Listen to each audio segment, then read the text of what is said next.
Welcome to the Light, Camera, Rant Podcast. Your source for the latest on movies, TV shows, and video games. Get ready for ranting, raving, and reviewing. Here is your host, Lee.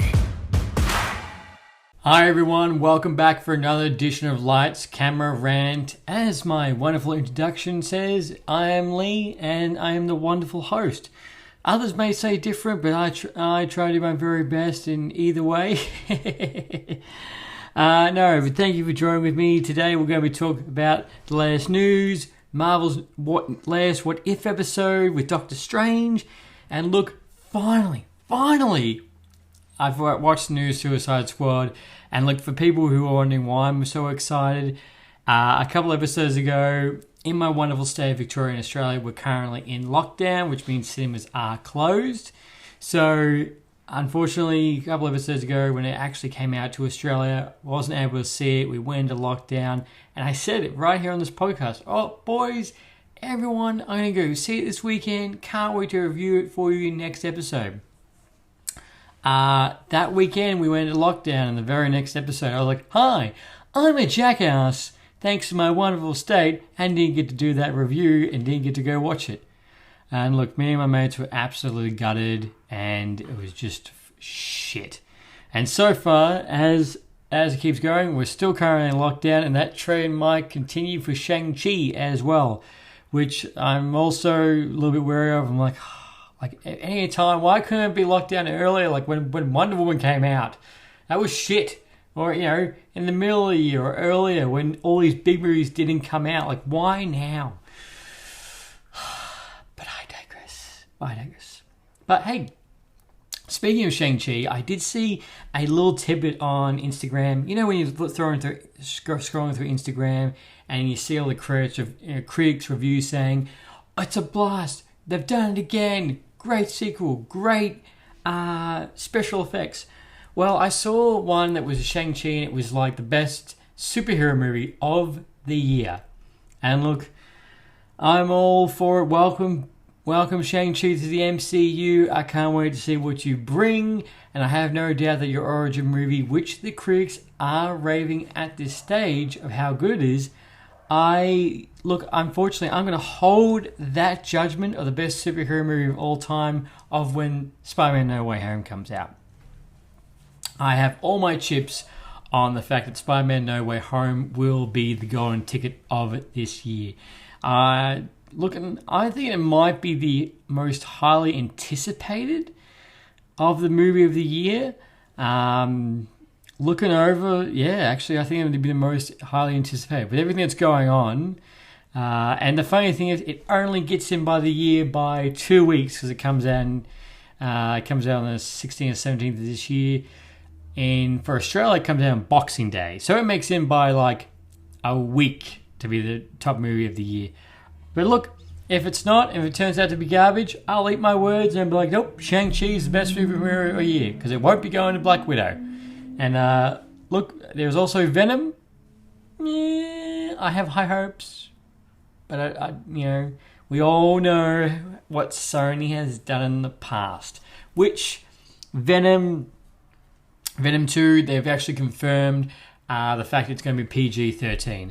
And look, it's not a surprise to me that Venom 2 has been confirmed that. I just kind of wish that... There's a part of me that kind of wishes they just pull the trigger on it and bring on that R rating. I think it would do as well. However, from the trailer, Carnage looks horrific. So, still might give you nightmares. I think they will push that PG-13 very far. But yeah, I don't think Shang-Chi, which I really hope is really good, I'm going to take my reserve of the fact it will be the best superhero movie of the year. That's also happened is, in more news, they've done, Adult Swim did a live action promo of Rick and Morty with Christopher Lloyd, so that's kind of like full circle now. If you know the whole history of Rick and Morty, it was the origins of it are actually on YouTube. And it was like a sketched out, like really bad drawing of adventures of Marty and Doc, Rick and Morty. Let the penny drop. Now, yep. And so it started off that, and that's how it kind of evolved into Rick and Morty. So kind of full circle. Go check it out. I have shared it on my Instagram page, as well as they've actually released another promo with a pickle. And I do believe that the 2 new episodes have dropped yesterday. So I will be checking those out and we'll be reviewing them for my next episode. So definitely stick around for next week as well. I didn't get to review them just yet, but they are on my list to crack on and give them a watch. And also moving on in that trend, they've released Aquaman 2 photos of Aquaman's new suit. It's blue and black suit, which I do believe from the comics is meant to be like a stealth suit, like how in Spider-Man Far From Home he had the black suit. So Aquaman has this blue suit, which kind of looks cool. As always, Jason Momoa always looks fantastic in that outfit. No homo. And the funny thing is, a lot of people know him from Game of Thrones, and I actually know him from Stargate Atlantis, and if you pull back even further, he's actually from Baywatch. Yes, go check that out. He's from Baywatch. Doesn't have the dreads. He doesn't look right. Nah, but he does have the dreads in Stargate Atlantis. So they've all so those photos come out also. But that's a little bit of the latest news. But moving on to the latest episode of the What If, and holy shit, this episode was sad. I was about to say fantastic, but actually sad. This episode is about Doctor Strange, and it's what happens if he lost his heart, not his hands, metaphorically speaking. In this particular one, Rachel Adams' character, Christine, actually, she gets in the car with him as he's driving, and when the car crashes, instead of Doctor Strange losing his hands, she actually dies. And that's how he becomes Doctor Strange and pivots it that way. Interesting fact about this episode, it's actually the first time, even though there's only been 4 episodes, where all the main cast actually came back to voice their characters. So, Benedict Cumberbatch, Tilda Swinton, Rachel Adams, Benedict Wong, they all come back to voice all the characters, which I think was really cool, and it shows the fact of how much care they have in these characters. Like Tilda Swinton, her character died in Doctor Strange, yet she's already appeared in her character 3 more times. Sorry, I should have said this about 6 or 8 minutes ago. I can hear Mark telling me off. Spoilers alert. My entire podcast is spoilers all the way through, and I have no regret for that. Because by now, it's either when I review these, they're either been a week out or they've been out for a little while. So snooze, you lose. But yeah, so this episode is, I'm going to say it, I say this every single week, I'm loving the visuals. I'm loving how it's drawn, how it's that kind of comic book style, sort of like, Spider-Man into the Spider-Verse. Loving it. And this particular one, and how this one progresses through the story, is the fact that he still becomes Doctor Strange. However, he still gets the Time Stone. However, in this particular one, he has a pivotal moment in which he decides that he's going to try and go back in time, and he wants to try and save her, of course. But then he goes through the very typical time machine, time jump, kind of scenario where he tries to save her, but every time he does save her, she dies in a different way. A mix of the Groundhog Day and a mix of the Time Machine. If you've ever seen that movie, it's a good sci-fi movie, early 2000s. It's a particular movie where similar thing, his partner dies, he creates a time machine to go back in time to save her. However, every time he saves her, she dies in a different particular way. So basically the point is the reason why she keeps dying is sort of like Final Destination, if you will. it creates a paradox in time, because the fact that you're trying to remove a point in time in which if it didn't happen you wouldn't be there. So it creates a whole loop that shouldn't happen. So once you save her, they're still destined to die because you still need to reach the pivotal point in which, brought you to where you are. Like, you went back in time. So, the grandfather paradox. You go back in time, you kill your grandfather, yet if you did that, how are you actually staying there right now if it's already something you've already done? And, whoa, look, honestly, if you ever get time and want to, look at all this, look at all these paradoxes. You just, you read them and you're just like, my brain hurts. My brain hurts trying to think about it, But then again, you watch Quantum Leap, you watch Endgame, you watch Back to the Future, Bill and Ted's Great Excellent Adventure, Hot Tub Time Machine. They all do it. So Doctor Strange keeps going through, and she keeps dying. He gets really annoyed. And what he does is that the Ancient One tells him the fact that it's going to keep happening because the fact that she's an absolute in time. Obviously an absolute point of why you're here. And obviously with Doctor Strange's arrogance, he gets annoyed, he has a little tiff with her, and he actually goes further back in time to the sacred library where all those sacred books and scripture that we see in Doctor Strange in the sacred library were originally held and written. And he finds out a way to do it, and he finds a way that he must absorb the powers from other mystical beings. Really dark stuff, very horror, how that all plays out, and the fact that we know that Doctor Strange 2 is labelled as a horror movie, is not labelled as a sci-fi, action-adventure, it's labelled as horror. So this is another thing why I'm fully intrigued into this. And then further he finds out the fact that the Ancient One actually split him. There's actually the good Doctor Strange, now the evil Doctor Strange. They have a tiff. Surprisingly, the good Doctor Strange loses. And obviously the bad Doctor Strange, more or less, he does it, ends bad, regret. And at the time he does this, obviously the entire universe is crumbling around him. And as this is crumbling around him, Christine's also crumbling. She doesn't know what he's looking at because he's morphed into all these creatures. And this is actually the first episode, I know there's only been 4, where the Watcher actually talks to the main character. Being that the fact that Doctor Strange is this powerful, he was able to actually sense his presence because he's like a god-like being. Which the Watcher, he says, can you help me, the Watcher? And he says, you were warned and I am not helping you at all. Basically, eat shit, I am not helping you. And unfortunately, he does, and the universe kind of crumbles onto him, where he goes into this crystal, which is like a metaphor, he's going to a void, where time and space do not pass. You cannot leave, you cannot cross and go. It's ending. There's nothing else to it. So so that's the episode, short version, but go check it out. Please go check it out.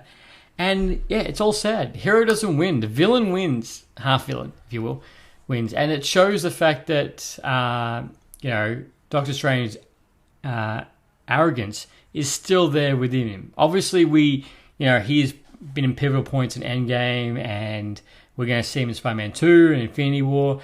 But the fact that his arrogance is still there, because you got to remember, he was an arrogant neurosurgeon, and which is how he got to be where he is today. So it was very curious to see a very sad episode, and I loved it. It's nice to sometimes see the hero not win, and to go in a full left direction to what you're expecting. Because the last 3 episodes, even though it was still dark and there were still tidbits, technically the hero still won. It still played out similar to the main timeline. But this, it didn't. It completely did. So there was there's no Civil War, there's no Endgame, there's nothing. Basically, this entire takes place in the first Doctor Strange movie and ends. So imagine the MCU going all that way, get to Doctor Strange, and he does all this, and then boom, that's over. Nothing. Boy, We don't know anything else because the entire universe is gone. Everybody's dead. That's so sad. But yeah, so it was interesting to watch, and I highly recommend it. It was cool seeing all these voices come back, and I'm loving these dark turns that they're taking with this, and I can't wait to see what comes out next. I know there's meant to be about 9 or 10 episodes, so we're still got a bit to go, and they've confirmed season 2. So all my chips are in. Let's go. Let's keep going, and I'm loving these dark turns, and I hope they keep doing that. I'm glad that they're pushing it in something you still go, was expecting that. It's not just playing to favoritism or, fan service. So, yeah, so it was pretty good, and I'm so looking forward to this week's episode. They haven't announced it yet, but don't you worry, I'll be reviewing it, and I'm going to make sure I watch it straight away. Because that's the type of person I'm dedicated. Moving on, finally, got to watch the new Suicide Squad movie over the weekend, and my God, holy freaking shit. This movie is a blast. Goes for 2 hours. This movie had a budget of $185 million. Unfortunately, it only made $162 million at the box office, which, we can sum that up for COVID numbers. And yet, every penny was spent well. Harley Quinn, Margot Robbie, great. She's a perfect casting. I put her in the same echelon as Iron Man, Wolverine, Captain America, with Robert Downey Jr., Chris Evans, all of them, Hugh Jackman, as she performs Harley Quinn great. And she was great in this movie. Loved Idris Elba as Bloodsport. Loved the suit. Loved the fact that, all his weapons detached and turned into something or connected into that giant-ass gun. Thought that was cool. Felt sorry, but loved Polka Dot Man. And that guy, I unfortunately I don't have his name written down, but he's been in Ant-Man 1 and 2. He's been in The Flash.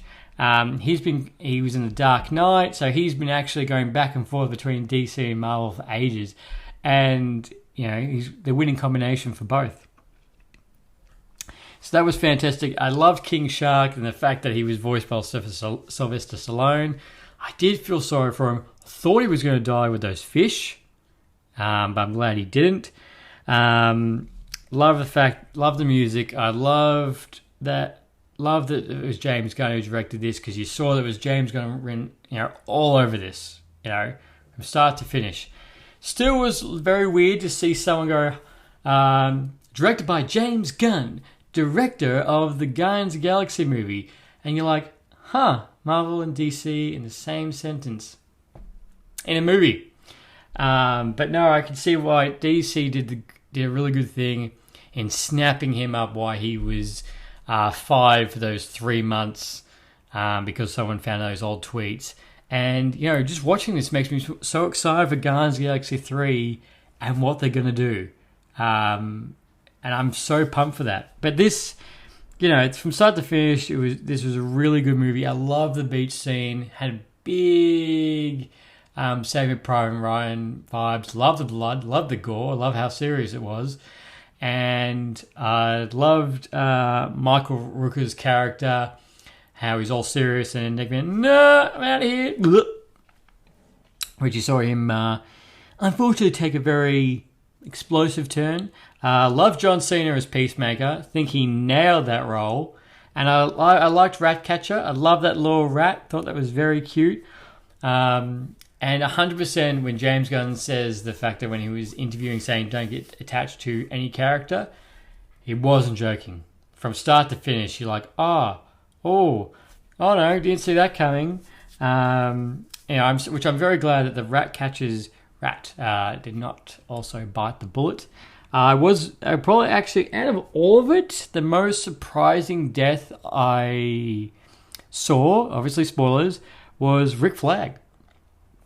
Honestly didn't think he was going to die.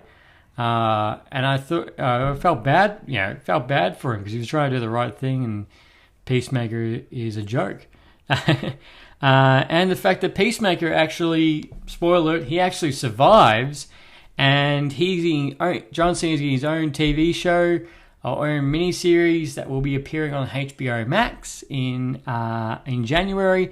And James Gunn's returning to direct those few episodes as well. So that'd be really cool to see. But this movie is explosive, it's gory, it's funny, music's good, and yeah, everyone on screen I think brings it. And it is 125%, don't know why it's a 25, better than the first one. Knocks it out of the park. Now, if anyone tells me, oh, go watch Suicide Squad, please watch this one. It does a whole lot better than, and you can really tell. And James Gunn said that this version is the director's version. There isn't anything hidden. And also, a little tidbit with the Bloodsport suit. If you notice, his mask was inspired by a xenomorph. That's why it's got the markings, so that's why it looks so cool. Loved it when they were in the bush killing all the... they thought it was resistance. Oh, actually, no, they were resistance. Meant to be good guys. All those scenes were good. Loved the tip. Loved all the side characters as well. And I would love to see, if it was just a mini-series or a movie of Idris Elba's Bloodsport versus Henry Cavill's Superman, and you see a prequel to this on how he put Superman in the ICU. I'd be down for that. But overall, loved it. Wish I could have seen it at the theaters. And, I'd be so pumped if they made a sequel to this. And obviously the best we're going to get is The Peacemaker. Well, we never know because DC Fandom is actually coming up in October 16, which DC's Fandom is like the Disney and Marvel Expo or E3. It's there where they get to announce every little tidbit that's coming up, which it's been confirmed the fact that we will get a new trailer for the Batman movie. And look, my partner was watching Twilight over the weekend, and I was looking right past, and I thought, he's gonna be Batman. I don't see it. Like, what? I didn't like Ben Affleck. I didn't overly like Ben Affleck. He isn't my top 3 Batman. Actually, no, he's third. Christian Bale, Michael Keaton, Ben Affleck, and Val Kilmer. Definitely not nipple Batman. And above all those is Kevin Conroy, who voiced Batman in the animated series. Fantastic. I put him above all of that. But yeah, look, Rob Pattinson, he's even said he doesn't like the Twilight movies. And look, everyone has their first gig that they're not proud of. But apparently in his latest work, he's really turned around. One movie I do recommend to persuade you that he could be Batman if you're not too sure it's a movie called The Lighthouse, and it's with William Dafoe, and they're obviously stuck in a lighthouse, and as you can imagine how interesting and how eventful that will be. And it's actually a really good movie. Its rating on Rotten Tomatoes is very high.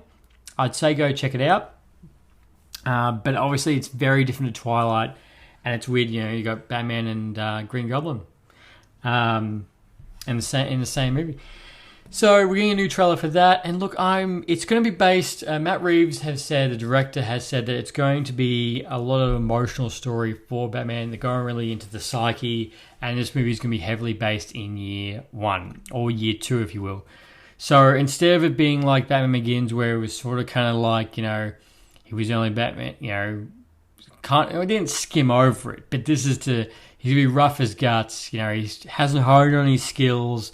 He's gonna make mistakes, and it's gonna be interesting. And the fact that we're actually getting spoiled next year. He's not even the only Batman we're gonna get. We're getting 3 Batman next year, or Batmen. Between him, Ben Affleck, Michael Keaton. Happy birthday for Michael Keaton. He just celebrated his 70th birthday, and he's putting the cowl back on and getting back into the suit of Batman. So I'm down for that. So yes, we need a trailer for that, which is going to be really interesting. Also, we're going to also get a trailer for Super Pets, which is obviously Batman and Superman's dogs, Crypto and God, it just escapes me. Crypto, and I can't remember. I can't remember Batman's dog's name. But the characters are going to be voiced by The Rock and Kevin Smith. Sorry. Kevin Smith or Kevin James? No, Kevin Smith. Kevin Hart. It's Kevin Hart. That's it. It's Kevin Hart. And the Batman's dog is Ace. That's it. Got it. Yep. Not a piece of shit. Yeah, so they're going to a new trailer for that movie, which is going to be animated, which is going to be interesting, I guess, for kids. It won't. I'll probably watch it. Won't be my most highest watching movies, but I'll still watch it and make sure my dog Parker sits with me and let him know that you're a hero too. So we're also meant to get a teaser for Black Adam. Black Adam, The Rock. I'm so pumped for this movie because a lot of the projects The Rock does, Dwayne The Rock Johnson, he does it with a lot of passion, and you can tell. Go on his Instagram and see the behind the photos that he's done for Black Adam, and you just want to know. You just want to know what the scene's from, what just happened, and he looks ripped as shit for this. And he's even said that he's made sure his body's in perfect form for this. So I'm so pumped. And one of the very curious things going into this is the fact that he even said, which I could take it as a grain of salt.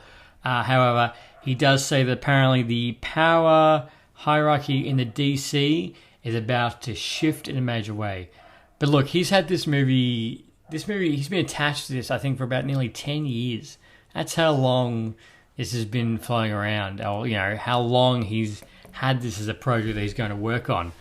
So we're getting a teaser for that. We're also going to get a teaser for The Flash, which I'm so stoked for. And I hope the fact it's going to be good in any shape or form. I hope we get to see Michael Keaton. I doubt it'll probably be like a later thing. They're going to do a small part. So that should be really good. And we're also going to get more behind the scenes photos for Aquaman and Shazam, which they've just announced the fact that they've actually wrapped up filming.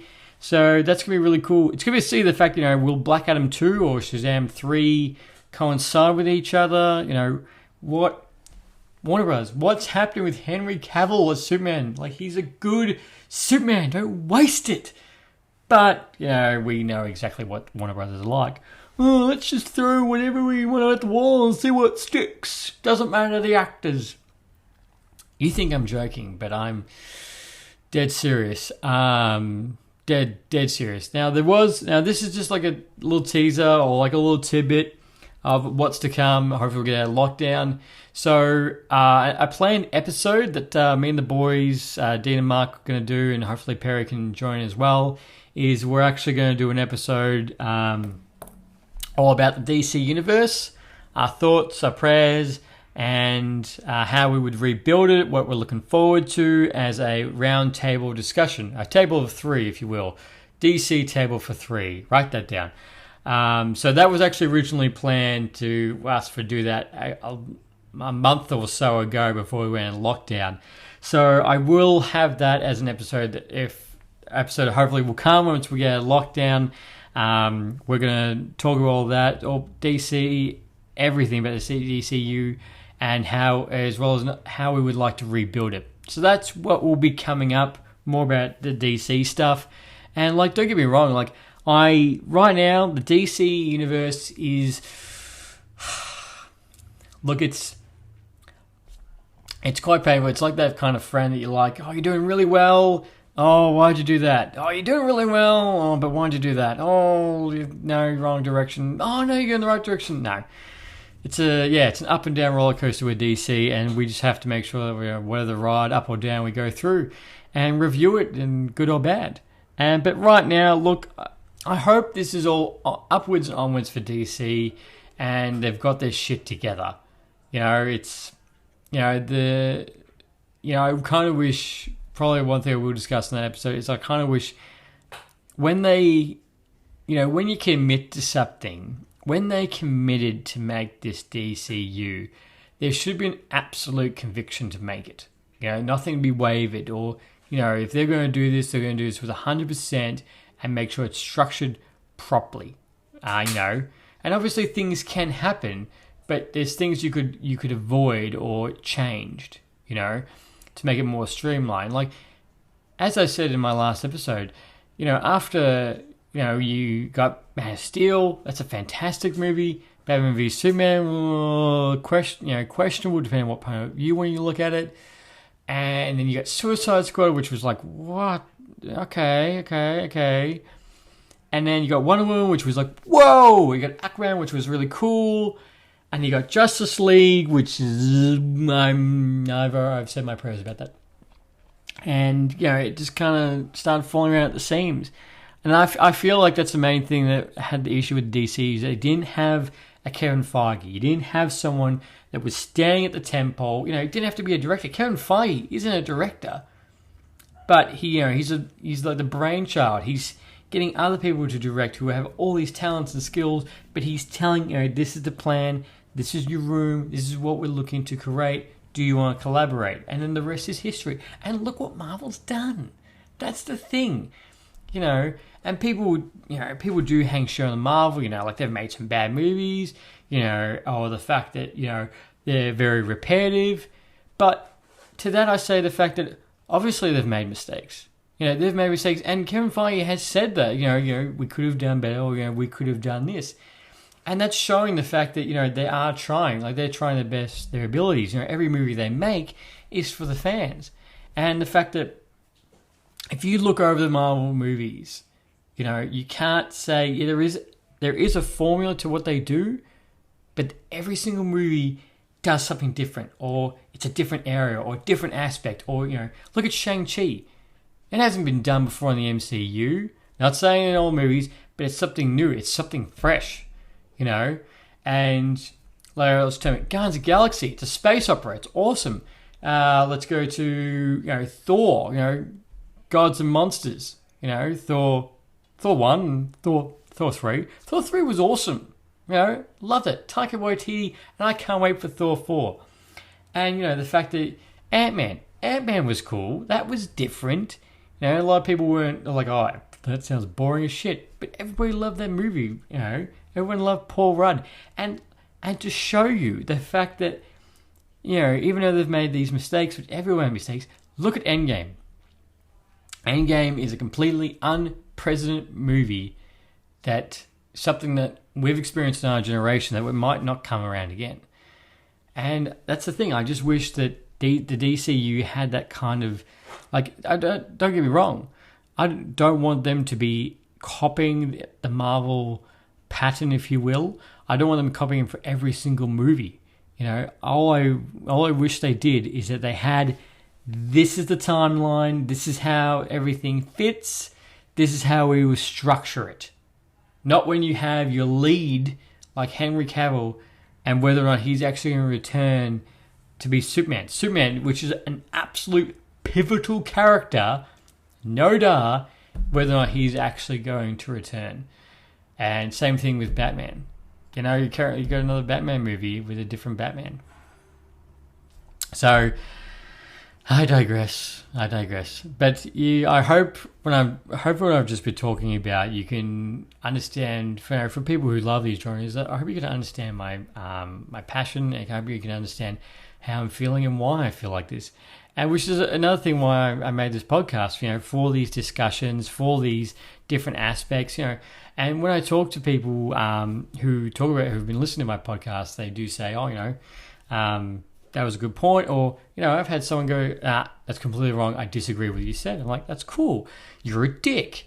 But no, I shake his hand first, like, thank you for listening, then I tell him a dick.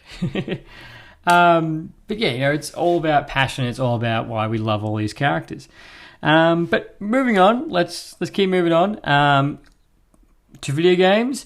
So one cool thing that came out that I didn't know was actually coming out was it's a new trailer's actually dropped for a new game called Marvel Knights, which is made by the same people that make XCOM. So it's an RPG strategy style game, or step-by-step game. Trailer looks really cool. There's Wolverine, there's Ghost Rider, and loved the music in the background as well, because that's part of Metallica's new album, or it's not a new album, for the anniversary of the Black Album. They're getting all these different ask someone to record different songs. So I love the song in the background. Oh, sorry, not different songs, different covers. Love the song in the background, but no, it looks really cool. Looks different. And the fact that I'm interested in the style, there is some gameplay out there. I want to see more before I make my conviction if I'm going to buy it. Because like I bought the Avengers game, I played it for a couple of hours and it wasn't my cup of tea. I actually went back and started playing Marvel Ultimate Alliance game because I was like, yeah, this is 100 times better than this pile of garbage that's has its own failed launch if you ever saw one. So that should be coming out in March of next year. Really cool. Can't wait to see what that brings in that particular style. But this is really weird, and I will try not to harp up on my bitter feelings about this. But China has announced a new rule for kids under 18. The fact that they are now banned from playing online games from Monday to Thursday, and they can only play an hour for it on Friday, Saturday, and Sunday. This is a state rule. How they're going to maintain it, I have no idea. But my God, like the state has to get involved to do this, and the fact that why that's the parent thing. Like why is this? Why is the fact is the parents not allocating this? Why does your state have to give it? How are you going to police it? But China's already weird with everything else going on right now. But now they've introduced this, and it brings up that argument. The fact that why isn't parents regulating this for kids if they're spending, because they've done this because they believe the kids are spending too much time online, which it depends on what the game they're playing. There's apps on the both Samsung and both Apple. You can put locks on it or how much you can use. Why aren't you doing that? In a sense, it's very weird, and I hope it never comes here in Australia, which I highly doubt it will, obviously, because we're not that type of country. But it's just, I read that and I was instantly like, what, WTF? And, the thing is the fact that, if you think a child is, like, I don't have a child. I have my dog. My dog doesn't play any video games. But this is like an age-old thing, which this really grinds my gears is when I see parents blaming video games. I will say it's trap. I will fight any parent that blames a video game on why they're spending so much time on it, or the fact that, it's rotting their brain, or the fact that my kids get done this because they saw this and playing on a video game and this shouldn't be accessed by kids, or like, why is this in a video game? I don't. No. Don't blame a product. Yes, it's this is for kids or this is for adults, but you should know what your kid's playing. You should know what you're buying. Look into it. Don't just pass it off to them and be like, yeah, sure, go play like a game like Call of Duty or anything like that. Sit down with your kid, have that conversation with him. Or play the game, research it, see what's in it. If there's things you don't like, don't buy it.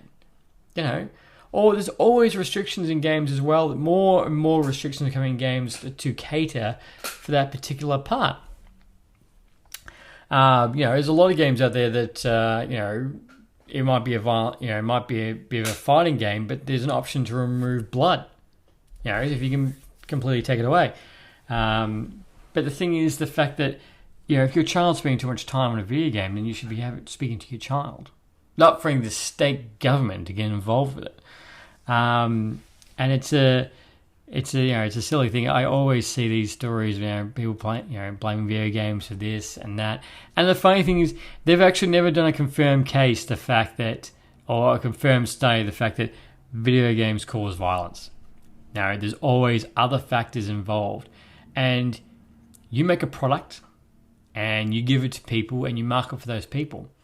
If someone else buys it and uses it for something else, that's not on them because it's not marketed for them.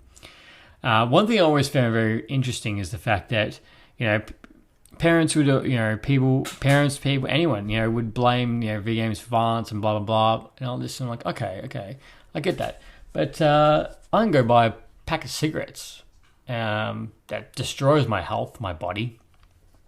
And I can also go buy alcohol that can destroy my health and body.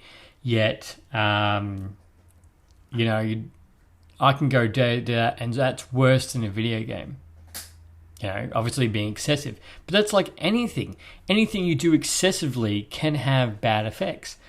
And the fact that I feel like that's a thing that's a kind of like an adult or a parent thing that you should need to regulate with your children, especially if they're playing games too much, which, that's entirely up to them. And I'll happily discuss this with anyone and share my opinion. It's probably one of my most strongest opinions besides my superhero movies, and I'll defend them to all hell and end. But I just feel the fact that, there's these things that, a parent must step in and must, regulate these things. Or, there's always more ways to make things easier. As I said, you pick up a Samsung, you pick up an Apple, there's restrictors and time limits you can do on an app. This is your allocated time, you can't go any further. Anything like that. But I digress. If people want to do that, that's up to them. Like enough for my dog, he can't play video games, he just wants to chase after the ball. But yeah, so guys, thank you very much for joining me this episode. I hope hope a little tidbits, hope you learn about something new. And please go check my Instagram. Please go check my other episodes, obviously. But I did a really cool episode the other week where I did a playlist with music and did my podcast in between, like a radio show.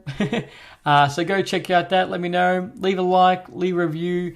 And yeah, until next time, guys, you know what to do. Thanks for listening to Lights, Camera, Rant. If you like the show, don't forget to subscribe so you don't miss a single episode. While you're at it, leave us a rating and review, and be sure to tell your friends. Until next time, happy ranting.